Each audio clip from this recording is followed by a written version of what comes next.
Fly, little ones, and share your magic. The Little Hearts World. बहुत पुराने जमाने की बात है। दूर पहाड़ों के पीछे, जहां सुबह की पहली किरण सुनहरी रोशनी बिखेरती थी, एक बहुत खूबसूरत ममलिकत आबाद थी। इस ममलिकत का नाम था सुनहरी वादी। ये वादी अपने सरसब्ज बागों, चमकती नदियों और खुशहाल लोगों की वजह से पूरी दुनिया में मशहूर थी। इस ममलिकत के शानदार महल में एक नौजवान शहजादा रहता था, शहजादा अरमान। आंखें तेज और ज़हीन और चेहरे पर हमेशा मुस्कुराहट। कद छोटा था मगर हौसला बहुत बड़ा। दिन के वक्त शहजादा अरमान बिल्कुल आम शहजादों जैसा लगता। सुबह उठकर पढ़ाई करता, दोपहर को घोड़े दौड़ाता और शाम को महल के बड़े कुतुब खाने में घंटों किताबें पढ़ता रहता। दरबारी अक्सर कहती, क्या नेक और सीधा शहजादा है। मलिका भी उस पर फख्र करती और बादशाह सलामत उसे प्यार से मेरा सिपाही कहकर बुलाते। लेकिन किसी को नहीं मालूम था कि इस मासूम शहजादे के अंदर एक जासूस छुपा हुआ है। शहजादा अरमान ने खुद ही ये काम शुरू किया था।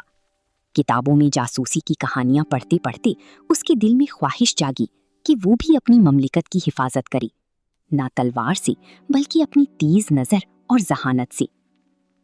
उसने छुपकर एक खुफिया डायरी बनाई, अपने लिए एक काली चादर अलमारी में छुपाई और बाजार से छोटी छोटी जासूसी औजार खरीदे। एक छोटा सा आईना, एक लंबी दूरबीन और एक चमकदार रोशनी वाली लालटेन। यही था शहजादा अरमान का खुफिया राज।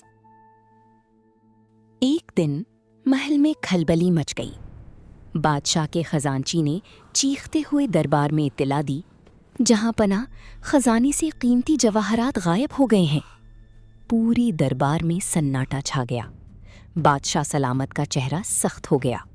उन्होंने फौरी तौर पर अपनी सबसे बड़ी सिपा सालार को बुलाया और हुक्म दिया कि चोर को ढूंढकर पकड़ा जाए। मुहाफिज दौड़ दौड़ कर पूरी महल की तलाशी लेते रहे। दरवाजों पर पहरे बढ़ा दिए गए। बाहर जाने वाली हर शख्स की जांच पड़ताल होने लगी, मगर चोर का कोई सुराग न मिला। एक हफ्ता गुजरा, फिर दूसरा। हर चंद दिनों बाद खजाने से कुछ न कुछ गायब हो जाता। कभी सोने की सिक्की, कभी चांदी का बर्तन, कभी कोई कीमती पत्थर। शहजादा अरमान ये सब देख रहा था। हर रात सोने से पहले वो अपनी खुफिया डायरी में लिखता, आज फिर कुछ चुराया गया। मुहाफिज नाकाम है। मुझे खुद ये मुअम्मा हल करना होगा। और एक रात उसने फैसला कर लिया। रात गहरी थी। शहजादा अरमान अपनी बिस्तर से आहिस्ता से उठा। उसने अपनी काली चादर ओढ़ी, छोटी जासूसी चश्मे आंखों पर लगाए, लालटेन उठाई और बिल्कुल खामोशी से अपने कमरे का दरवाजा खोला। वो दीवारों की साई में चलता रहा, बिल्कुल ऐसी जैसी साया चलता है, बगैर आवाज की। पहरेदार इधर उधर थे, मगर अरमान को रास्ते मालूम थी। वो खजाने के कमरे की तरफ गया, चारों तरफ नजर दौड़ाई और फर्श पर झुककर गौर से देखने लगा। यहाँ कोई आया था, उसने दिल में सोचा। फर्श पर कुछ मट्टी के निशान थे, बहुत हल्की, जैसे कोई जानबूझकर साफ करने की कोशिश की हो, मगर पूरी तरह साफ ना कर पाया हो। अरमान ने अपनी छोटी लालटेन करीब लाई और गौर से देखा। ये जूते के निशान हैं और ये बाहर की तरफ जा रहे हैं। वो उन निशानों के पीछे चल पड़ा। निशान महल के पिछले दरवाजे से निकलकर शाही बाग की तरफ जाते थे। बाग में रात को हर तरफ गहरा अंधेरा था। फूलों की खुशबू हवा में तैरती थी और झींगरों की आवाज चारों तरफ गूंजती थी। अरमान आहिस्ता आहिस्ता चलता रहा। बाग के आखिर में लोहे की एक पुरानी दीवार थी, जिसके पार घना जंगल शुरू हो जाता था।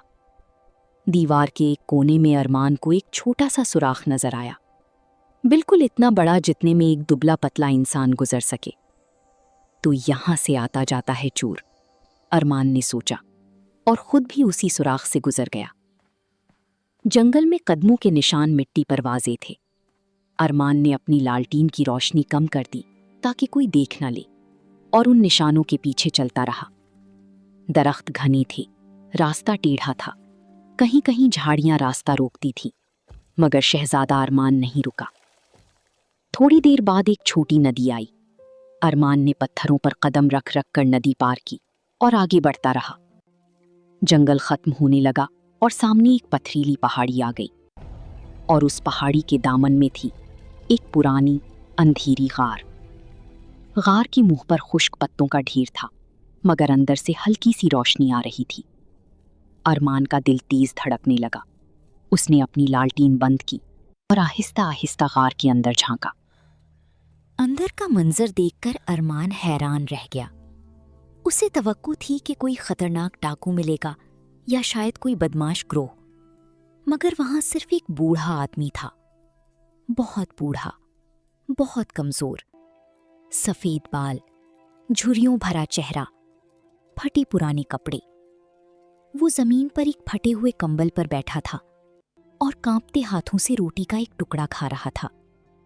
उसके पास एक छोटी सी बोरी पड़ी थी जिसमें चंद सिक्के और एक पुराना कटोरा था। बस यही था वो खौफनाक चोर जिसकी वजह से पूरी ममलिकत में हलचल मची हुई थी। उसने आहिस्ता से गार में कदम रखा और बोला, डरो मत, मैं तुम्हें तकलीफ देने नहीं आया। बूढ़े ने चौंक कर सर उठाया। अरमान को देखकर उसका चेहरा खौफ से सफेद हो गया। वो उठने की कोशिश करने लगा, मगर उसकी टांगें इतनी कमजोर थीं कि वो कांप गया। शहजादी, माफ कर दो, मैंने गलती की। उसकी आवाज लरज रही थी।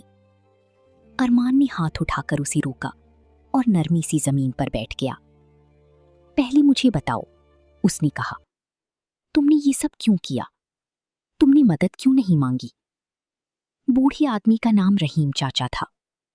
आंसू भरी आंखों से उसने अपनी कहानी सुनाई। वो कभी इस ममलिकत में एक मामूली कारीगर था। उसकी एक छोटी सी दुकान थी, एक घर था और जिंदगी खुशहाल थी। मगर कई साल पहले एक सैलाब आया जिसने सब कुछ बहा ले गया, दुकान भी, घर भी। उसकी बीवी बीमार पड़ गई और इलाज के लिए सारा पैसा खर्च हो गया। बीवी के जाने के बाद रहीम चाचा बिल्कुल अकेले रह गए। न घर, न काम, न कोई अपना। मैंने कई बार मदद मांगी, रहीम चाचा ने कांपती आवाज में कहा, मगर किसी ने न सुना। दरवाजे बंद हो गए, लोगों ने मुंह फेर लिया। भूख बहुत बुरी चीज है शहजादे।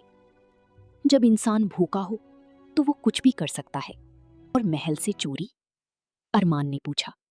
ने कभी ज्यादा नहीं लिया, बूढ़े ने कहा, बस इतना जिससे रोटी मिल सके। मुझे मालूम था ये गलत है, मगर मुझे डर था कि अगर मैं सामने आया तो मुझे कैद कर लेंगे और कैद में भी भूखा रहूंगा। फिर उसने मुस्कुराकर कहा, रहीम चाचा, हमारी ममलकत में हम एक दूसरे की मदद करते हैं। ये असूल मेरे अब्बा जान ने बनाया है। तुम डरो नहीं, मैं तुम्हारी मदद करूंगा। रहीम चाचा की आंखों से आंसू बह निकले। बरसों बाद किसी ने उन्हें इतनी मोहब्बत से देखा था। अगली सुबह शहजादा अरमान ने बादशाह सलामत से मिलने की दरखास्त की। बादशाह ने उसे दरबार में बुलाया। अरमान आगे आया, सर झुकाया और फिर नजरें उठाकर बोला, अब्बा जान, चोर मिल गया। दरबार में सन्नाटा छा गया।